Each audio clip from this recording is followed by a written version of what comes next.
Stuff Podcasts.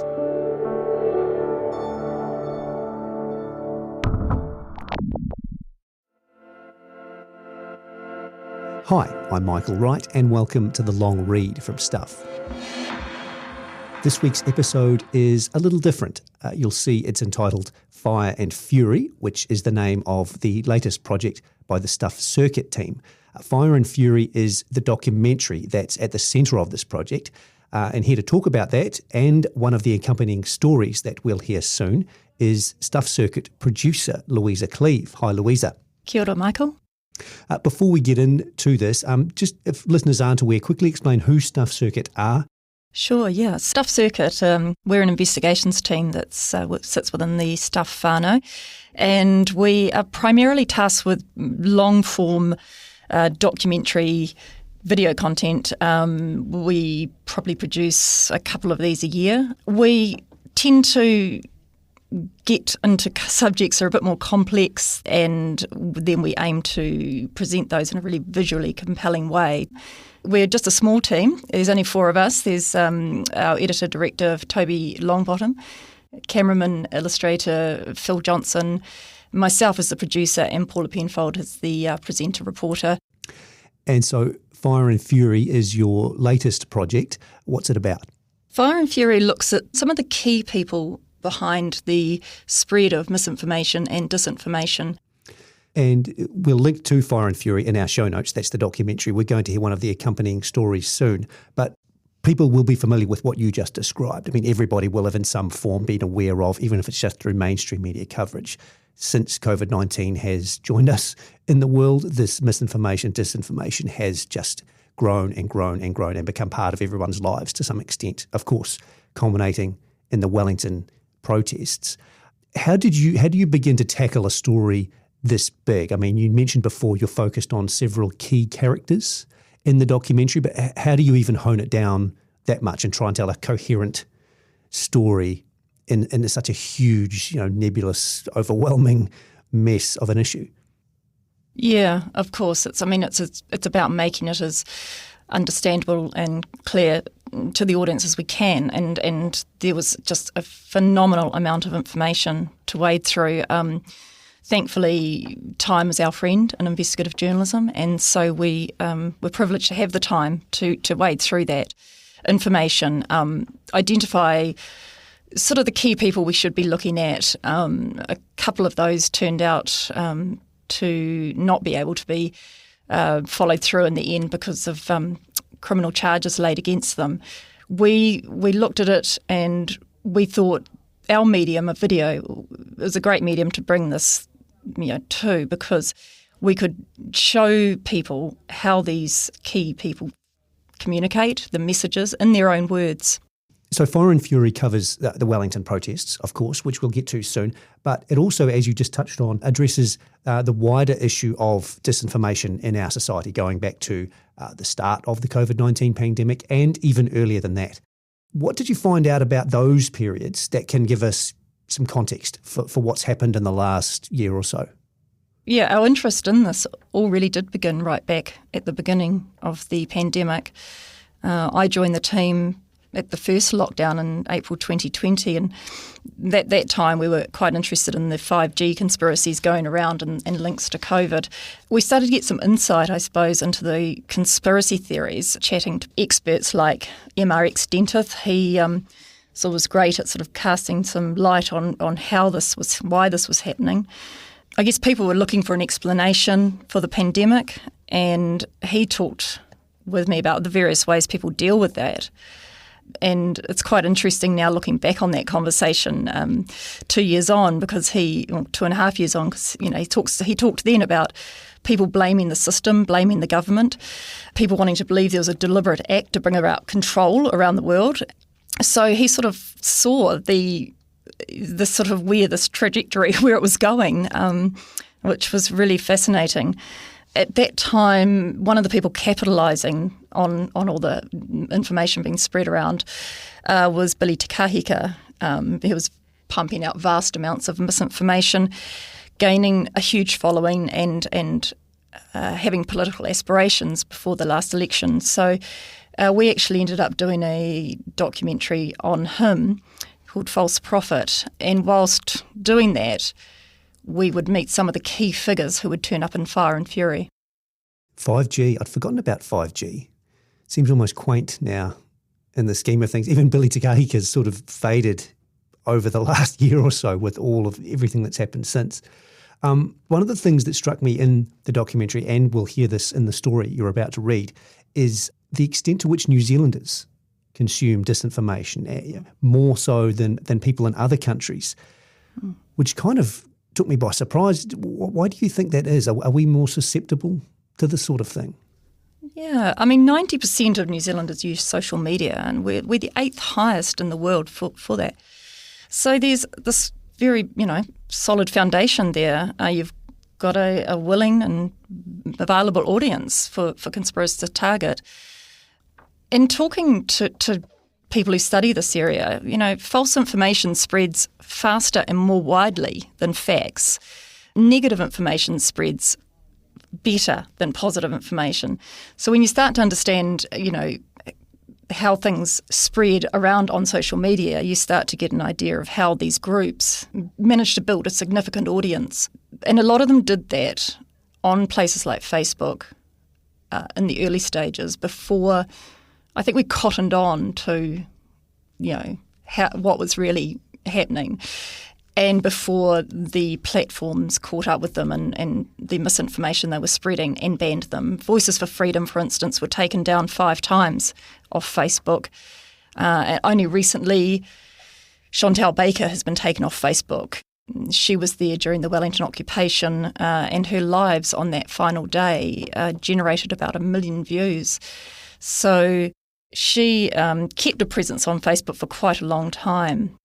People who've studied her said, she had a very good knack for knowing what the ceiling was and how to keep below that in order not to be banned. The Wellington protests, they make an appearance about 3/4 of the way through Fire and Fury. You were there. How was it? While the documentary does look at the protest, and we do have a very powerful section, as you say, 3/4 of the way through, the inciters, the people spreading the disinformation, they're the focus. It's not about COVID. It's not about vaccines. It's not about the protest itself even. It's about the people deliberately spreading this misinformation, disinformation. And that was what was driving people to be there. We turned up on the final day, which we didn't actually realise was going to be the final day. And we went into it knowing that journalists have been getting a hard time. But I don't think we kind of expected how confronting it would be. Our first wander in, I suppose, we were confronted by a group of very angry people. We tried to have a conversation about why we were there, what we were doing. They just didn't want to know. And then they marched us out, very closely following us, very intimidating. And then as the day wore on and the violence erupted and got worse and worse, you could see that there was any media in their sites was going to be hassled, were blamed for what was happening, and it felt very dangerous at times as well. We've all reported from places around the world where our safety could be at risk, and we trained or given training to mitigate the risk. But we never thought we'd be calling on it for a job at home. Before we hear the story, we should address that parts of this have already moved on, even since your reporting a few weeks ago, particularly around these peddlers of disinformation who are looking to embed themselves in mainstream society in other ways, not just on their own platforms online, say. And we've seen that mostly through coverage of local body elections and candidacies there, and also, Christchurch. Kelvin Arp and Hannah Spear, 2 of the characters in your stories, were recently arrested and have appeared in court over their conduct and what they've published online. Talk to us a little bit about that, and then we can talk about Stuff's subsequent reporting on this. Yeah, the day after the documentary launch, we wrote a story about how Voices for Freedom was encouraging members to stand in the local body elections, but telling them not to declare their affiliation to VFF. And that was in emails that they sent their own communications to members, and clearly stating that that's the approach that should be taken. The arrest of Calvin Alp and Hannah Sparrow happened, I think, 10 days after Fire and Fury was released. Some people within the groups have drawn a direct link, which of course is wrong, and that investigation by the police had been underway for quite a while, a number of months. But that's an interesting outcome because, it shows that there are consequences when some of what you say does cross that line. So Voices for Freedom, made it very clear they after the protests they wanted to move on with their agenda, their program. They're very organised in that way. You can, when you follow their communications, they're very slick and very organised. So, they weren't going to just shut up shop and go home. They looked for new issues to pick up on. And one of those, they talked about making the country ungovernable, which kind of was one of the things that really caught us right at the beginning. So you started to see that play out, that playbook, with these local body elections, I believe. Yeah, we've had plenty, just in Canterbury, I know, and around the country, of these candidates who present themselves as sort of even-minded, centrist even, relatively benign figures, as you say, hiding links to things like Voices for Freedom or Counterspin or any of that sort of idea. It's called agenda surfing. You mentioned it in Fire and Fury, that idea that when one thing ends, you simply find another issue, like you say, Three Waters, co-governance, something like that, to latch on to and foment the same sort of discontent and keep a movement going. Where do you think it goes from here? Is this something we live with now in New Zealand, this higher baseline of disinformation, misinformation? Can we undo it? So the purpose of Fire and Fury is to illustrate, where the disinformation comes from, how it's been spread. But obviously there's a whole other story to tell about how we move on from this, and we have to find a way to do that. It does exist. It's happening. We can't accept it on the scale that it's grown to, I think. So we've seen families, ripped apart. And one of the things we wanted to try to do to help people through that was we produced a cheat sheet which talks about what you should do and shouldn't do when talking to someone who's gone down the rabbit hole.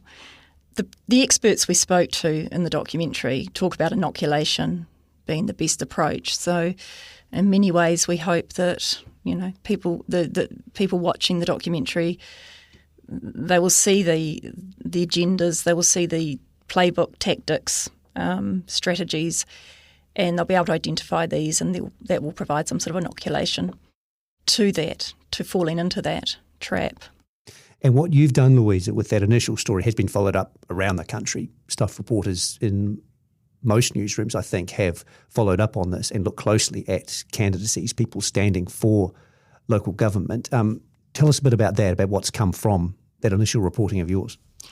Yeah, it's been absolutely heartening to see the reporting on this, and Stuff is in such a perfect position to do that with so many boots on the ground around the country. And we're seeing people, reporters now wading through candidate lists and investigating affiliations and beliefs.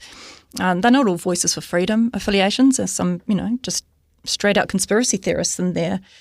And the point of it is to help people understand what some of those agendas are and encourage people to do your civic duty in terms of finding out who you're voting for. Ask questions about your candidates, because while we have a list now of these stories, it's not definitive. Many people have sort of hidden their beliefs and agendas, scrubbed off their social media, and it's sort of an ongoing effort from all of us to keep asking those questions, keep ensuring we know who people are, what they stand for. Lastly, the story we're about to hear, one of the accompanying to the Fire and Fury documentary, is called Democracy on Edge. So just quickly set that up for us. So we wanted to give some context to the documentary and explain how we became interested in it in the first place, why this infodemic is worrying and threatening to our democracy, and to explain the fact that the disinformation and that violent rhetoric we showed the viewers in the documentary wasn't just theoretical and doesn't only exist online. It's also having real-world impacts. So that's what Democracy on Edge is about. Thanks, Louisa. That's a fantastic project. Congratulations. Fire and Fury is just compelling viewing. We'll link to it in our show notes for this episode and this story, which is Louisa now reading the Stuff Circuit story, Democracy on Edge. Operation Reclaim, it was titled. A strategic plan, apparently. An appeal for, quote, real and tangible action taken by the people in numbers. A call for public trials of politicians, media, judges, business leaders for crimes against humanity. A combative opposing force could be expected, it read, and that threat should be met by assembling, quote, former trained but trusted ex-military, police and even hunters. The action had one agenda, to save the people, quote, from this tyranny. The plan was released in February during the Wellington occupation by one of the key figures behind the protest, Calvin Alp, a disaffected former soldier with a history of failed attempts at politics, who last year launched Counterspin Media, a far-right online TV channel. Alp is a focus of the Stuff Circuit documentary Fire and Fury. Our investigation centres not on the Wellington protest itself, but those who drove it. Who are they? What did they believe? And crucially, what do they want to happen next? From the outside looking in, especially on that final violent and terrifying day, it may have appeared the occupation had achieved nothing but destruction and perhaps the slight decaying of societal norms. But for those pushing the false information that motivated people to join in and stay on, it was an opportunity to build the movement beyond the fringe, a recruitment drive. For Fire and Fury, we tallied the numbers to gauge how big an audience Alp and others like him have. While we wouldn't wish to overstate their influence, the figures don't lie. Combined, they are reaching hundreds of thousands of New Zealanders through a mix of mainstream social media, unregulated chat rooms, and video hosting sites that are hotbeds of hate, where algorithms play yet more hate and there's no consequence for publishing blatantly fake news.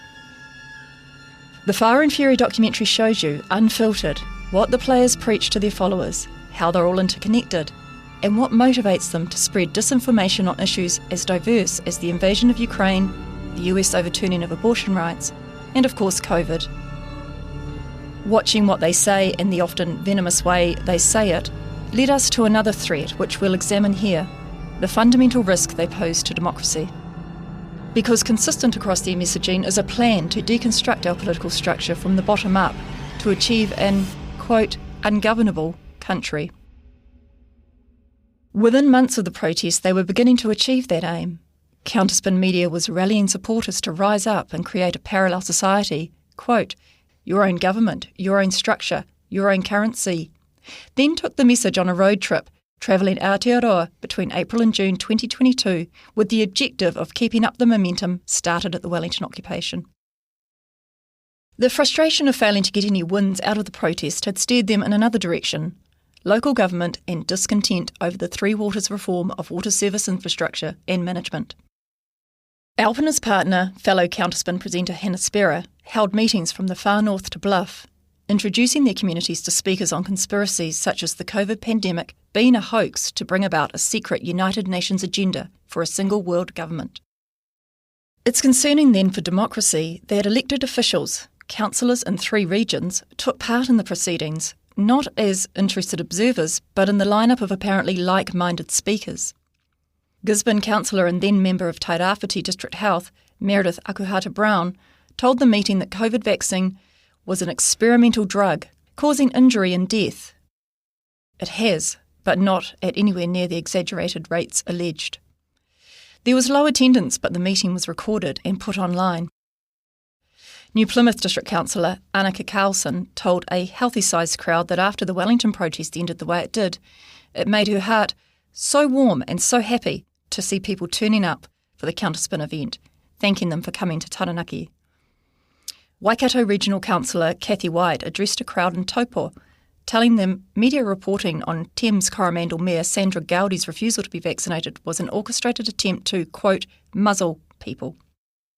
White also spoke about an unidentified friend she said had died after receiving her second vaccination, standard fare at the meetings where the counterspin hosts ask people to raise their hands if they know of someone with a vaccine injury. Those apocryphal anecdotes, stories of unknown and doubtful origins, are a long-held tool of the anti-vaccination movement. Vaccine injuries is a popular topic too for Voices for Freedom, another focus of Fire and Fury. Led by, quote, 3 passionate Kiwi mums, Voices for Freedom says it stands for the nebulous but righteous-sounding, quote, medical freedom. In reality, its aims are far wider and mirror those of Counterspin.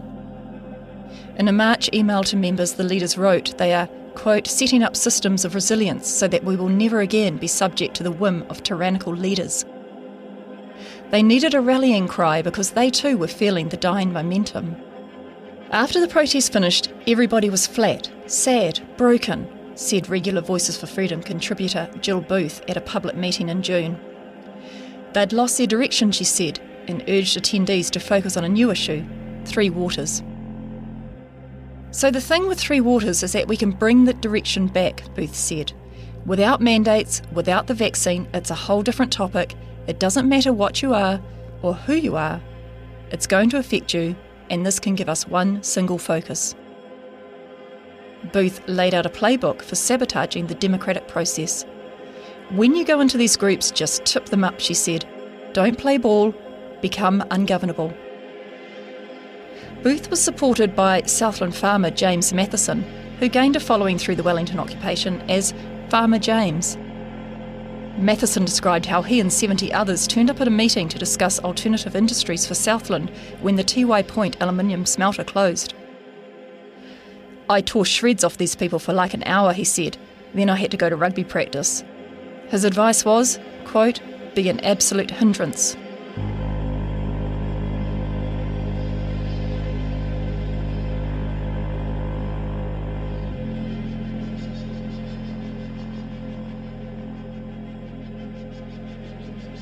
The same tactics were deployed in June when the Clutha District Council held a public meeting fronted by figures leading the Three Waters reforms.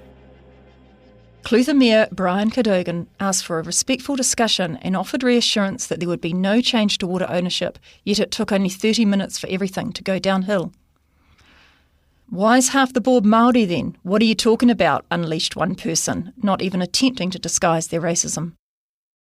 As the meeting progressed and the crowd became more confrontational, Farmer James Matheson stoked the sentiment, standing up to tell Cadogan, "You're pretty good at blowing your own trumpet," before asking again about ownership, adding, with no apparent context, "How long might it take if we've got 6 iwi representatives? How long will it take them to get the concrete poured even?"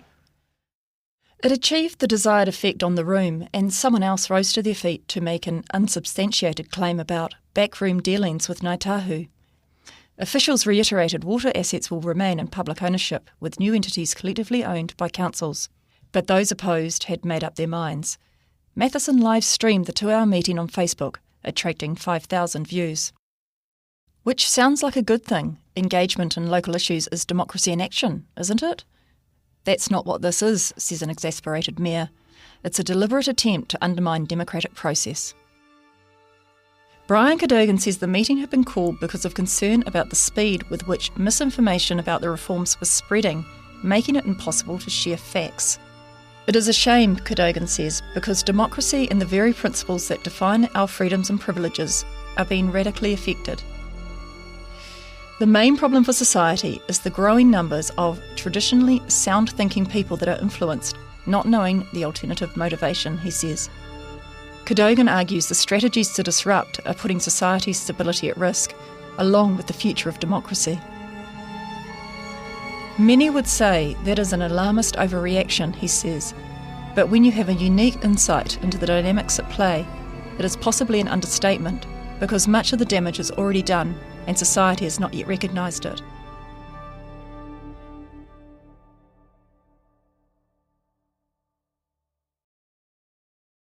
It's tempting to dismiss the ungovernability movement as fringe, but that would be a mistake.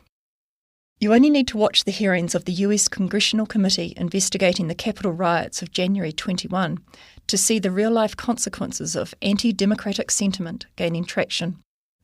The fact that far-right groups involved in storming the Capitol have been classified as terrorist organisations in New Zealand shows how seriously the issue has been taken. But for those at the coalface of democracy, it's not enough. We saw it in America and never thought we could be that silly, says Brian Cadogan. But it only took a few months and we had our own civil unrest in Wellington.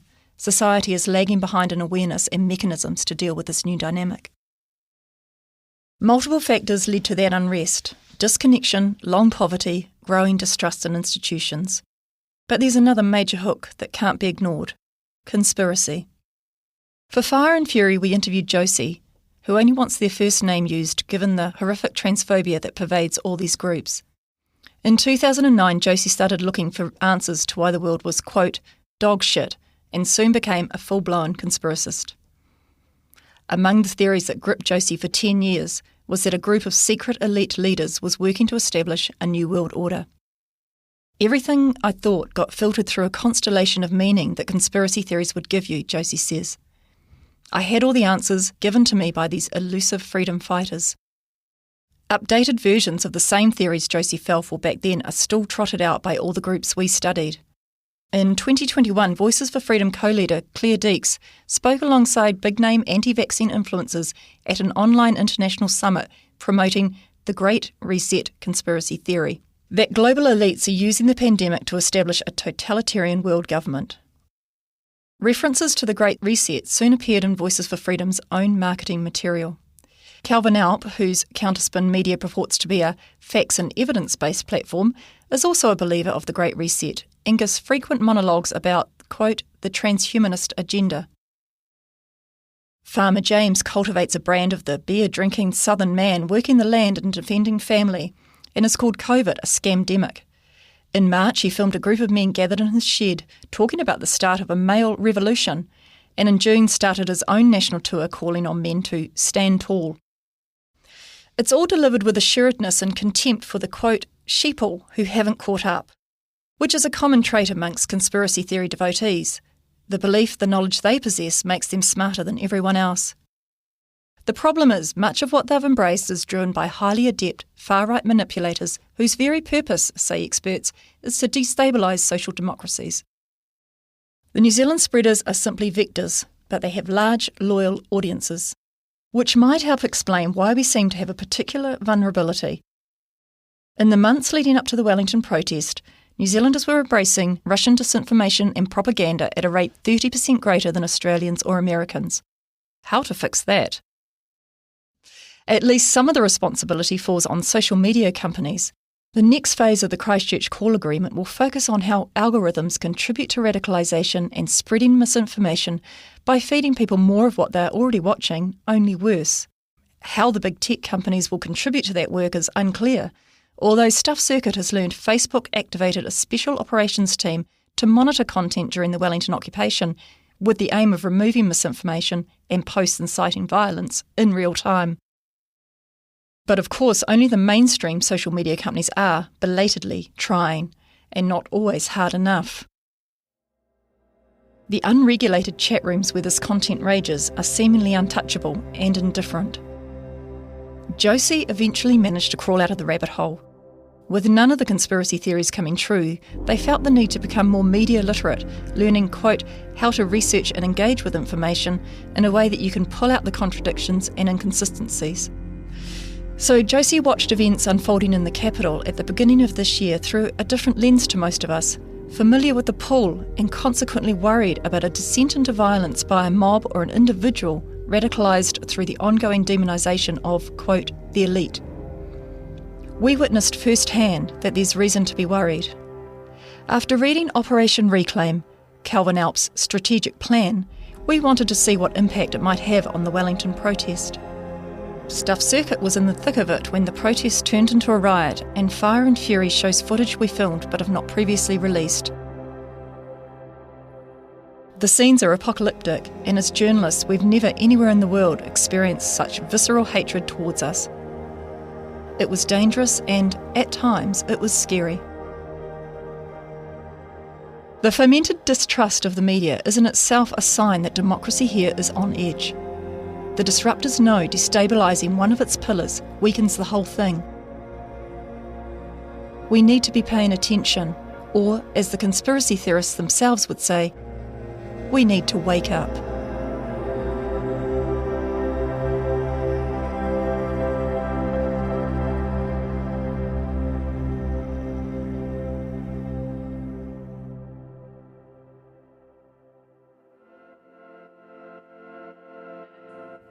That was Democracy on Edge on the long read from Stuff, written and read by Louisa Cleave and produced by me, Michael Wright. This episode was edited by Connor Scott. If you're listening via the Stuff website, you can hear this story and many more like it on the Long Read podcast, available on all the usual podcast apps. If you liked what you heard, please give us a 5-star rating and a review. It helps other listeners find us. Thanks for listening.